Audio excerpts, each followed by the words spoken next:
Recently টিকটকে এই ভিডিওটি খুবই ভাইরাল হয়েছে। তো আজকে আমি দেখাবো কিভাবে আপনি ক্যাপকাট অ্যাপ দিয়ে এই টাইপের ভিডিওগুলো তৈরি করবেন। ভিডিওটি অবশ্যই শেষ পর্যন্ত দেখবেন এবং আমাদের চ্যানেলটি যদি সাবস্ক্রাইব করে না থাকেন তাহলে এখনই সাবস্ক্রাইব করুন।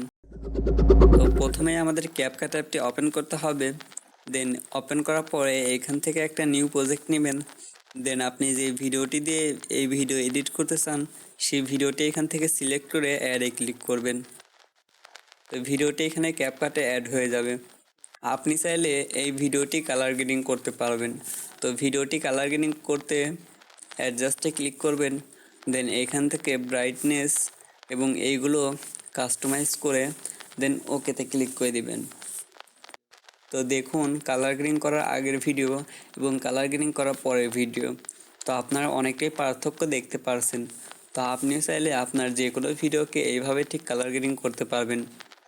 তো ভিডিওটা আরও অ্যাট্রাকটিভ দেখাবে। এখন এখান থেকে সেই ভাইরাল মিউজিকটা অ্যাড করার জন্য অডিওতে ক্লিক করবেন। তো আপনি এখানে দুইভাবে মিউজিক অ্যাড করতে পারবেন। এখান থেকে সরাসরি অডিও নিতে পারবেন এবং ভিডিওতে থাকা অডিও এখান থেকে নিতে পারবেন। তো আমি এখান থেকে ভিডিওতে থাকা অডিও নেওয়ার জন্য এই অপশানে ক্লিক করলাম। দেন এখান থেকে সেই ভিডিওটা সিলেক্ট করলাম যেই ভিডিও থেকে আমি অডিও নেব। তো এরপর অ্যাডে ক্লিক করলাম। তো দেখুন এই মিউজিকটা এইখানে অ্যাড হয়ে গেল। তো আমি এই ভিডিওর ডাউনলোড লিঙ্কটা ডিসক্রিপশন বক্সে দিয়ে রাখবো, সেইখান থেকে আপনি চাইলে ডাউনলোড করে ইউজ করতে পারবেন।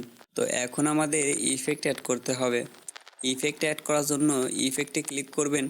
দেন এখান থেকে প্রথমে ভিডিও ইফেক্টটা সিলেক্ট করে ওপেনিং অ্যান্ড ক্লোজিংয়ে ক্লিক করবেন।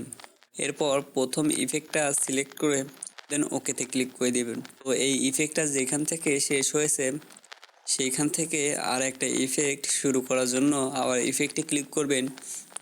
এখান থেকে এই ইফেক্টটা সিলেক্ট করে দেন আপনি চাইলে এই ইফেক্টটা একটু কাস্টমাইজ করতে পারেন। তো কাস্টমাইজ করার জন্য অ্যাডজাস্টে ক্লিক করবেন এবং এইখান থেকে স্পিডটা একটু কমিয়ে দিবেন। দেন ওকেতে ক্লিক করে দিবেন। প্রথম ইফেক্টটা যতটুকু পর্যন্ত শেষ হয়েছে তারপর থেকে এই ইফেক্টটা দিয়ে দিবেন। ব্যাস, ভিডিওটি কমপ্লিট। তো এখন আপনি ভিডিওটি প্লে করে দেখবেন ভিডিওটি ঠিকঠাকভাবে চলছে কিনা। তো ভিডিওটি ঠিকঠাকভাবে কাজ করলে ভিডিওটিতে গ্যালারিতে সেভ করার জন্য সেভ অপশানে ক্লিক করবেন।